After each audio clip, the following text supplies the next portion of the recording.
আসসালামু আলাইকুম, স্বাগতম জানাচ্ছি বিবিসি নিউজ আন্তর্জাতিক সংবাদে। শুরুতেই সংবাদ শিরোনাম, এরপর বিস্তারিত। গাজার রাফা সীমান্ত ক্রসিং নিয়ে যা জানা দরকার। ইউক্রেনের ড্রোন হামলায় রাশিয়ায় নিহত 2। গভীর সমুদ্রে বিরল খনিজের সন্ধান পেল জাপান। ডানপন্থী লরা ফার্নান্ডেজ কোস্টারিকার প্রেসিডেন্ট নির্বাচিত। দর্শক, এতক্ষণ শুনছিলেন সংবাদ শিরোনাম। এখন বিস্তারিত। আপনি যদি ইসরায়েলের ধ্বংস চান এবং মুসলিমদের পাশে থাকেন, তাহলে ভিডিওতে লাইক করে চ্যানেলটি অবশ্যই সাবস্ক্রাইব করে দিবেন এবং আপনার মূল্যবান মতামত অবশ্যই কমেন্টে লিখে জানিয়ে দিবেন। এখন বিস্তারিত। গাজার রাফা সীমান্ত ক্রসিং নিয়ে যা জানা দরকার। মিশরের সাথে সংযুক্ত রাফা ক্রসিংকে অনেক সময় গাজার প্রাণরেখা বলা হয়। এটি একমাত্র সীমান্ত পথ যা ইসরায়েলের ভেতর দিয়ে নয়। 2 বছরের কাছাকাছি সময় ধরে প্রায় বন্ধ থাকার পর সোমবার গাজা উপত্যকা ও মিশরের মধ্যকার রাফা সীমান্ত ক্রসিং দিয়ে পথচারীদের চলাচল শুরু হতে যাচ্ছে। ইসরায়েলি বাহিনী ফিলিস্তিনি অংশ দখলে নেওয়ার পর থেকে ক্রসিংটি কার্যত অচল ছিল।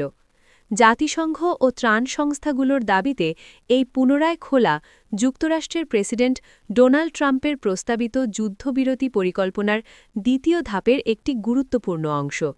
এই গুরুত্বপূর্ণ সীমান্ত ক্রসিং নিয়ে যা জানা দরকার। ফিলিস্তিনি বেসামরিক বিষয় সমন্বয়ে দায়িত্বপ্রাপ্ত ইসরায়েলি প্রতিরক্ষা মন্ত্রণালয়ের সংস্থা কোগাট জানিয়েছে, ক্রসিংটি শুধু উভয় দিকের বাসিন্দাদের চলাচলের জন্য খোলা হবে। এএফপির ছবিতে দেখা গেছে, সীমান্তের মিশরীয় অংশে সারিবদ্ধভাবে দাঁড়িয়ে আছে অ্যাম্বুলেন্স। চিকিৎসাজনিত কারণে যাদের সরিয়ে নেওয়া হবে, তাদেরই প্রথম বের হওয়ার অনুমতি দেয়া হতে পারে। মিশরের সাথে সংযুক্ত রাফা ক্রসিংকে অনেক সময় গাজার প্রাণরেখা বলা হয়। এটি একমাত্র সীমান্তপথ যা ইসরায়েলের ভেতর দিয়ে নয়। ইউক্রেনের ড্রোন হামলায় রাশিয়ায় নিহত 2।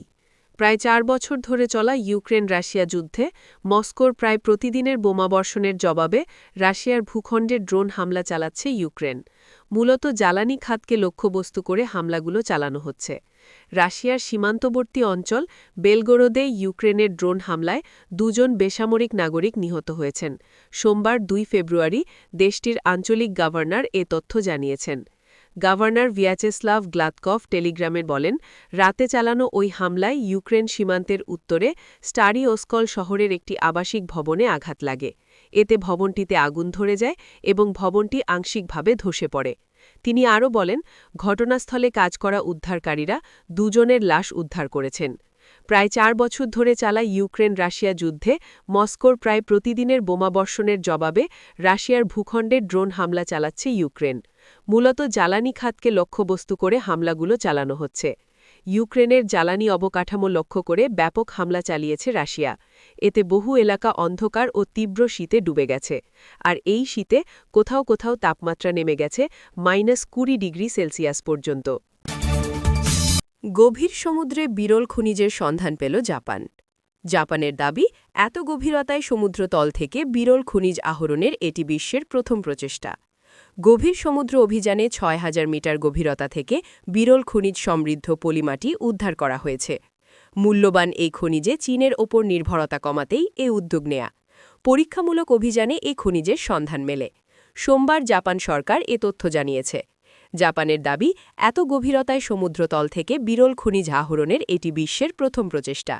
সরকারি মুখপাত্র কেই সাতো বলেন, নমুনায় ঠিক কতটা বিরল খনিজ রয়েছে তা বিশ্লেষণ করা হবে। তিনি একে অর্থনৈতিক নিরাপত্তা ও সমন্বিত সামুদ্রিক উন্নয়নের দিক থেকে গুরুত্বপূর্ণ সাফল্য বলে উল্লেখ করেন। গত মাসে চিকিউ নামের একটি গভীর সমুদ্র খনন জাহাজ প্রশান্ত মহাসাগরের প্রত্যন্ত দ্বীপ মিনামি তরিসীমার উদ্দেশ্যে যাত্রা করে। ধারণা করা হয়, দ্বীপটির আশপাশের সাগরে বিপুল পরিমাণ মূল্যবান খনিজ মজুত রয়েছে। গত নভেম্বরে জাপানের প্রধানমন্ত্রী সানায়ে তাকাইচি ইঙ্গিত দেন যে তাইওয়ানে হামলা হলে টোকিও সামরিক প্রতিক্রিয়া দেখাতে পারে। ডানপন্থী লরা ফার্নান্দেজ কোস্টারিকার প্রেসিডেন্ট নির্বাচিত। বিদায়ী প্রেসিডেন্ট রদ্রিগো শাভেসের রাজনৈতিক উত্তরসূরি ফার্নান্দেজ পান 48.94% ভোট। কোকেন বাণিজ্যের সাথে যুক্ত সহিংসতা কঠোরভাবে দমন করার অঙ্গীকার নিয়ে ডানপন্থী রাজনীতিবিজ্ঞানী লরা ফার্নান্দেজ রোববার ভূমিধস জয় পেয়ে কোস্টারিকার প্রেসিডেন্ট নির্বাচিত হয়েছেন।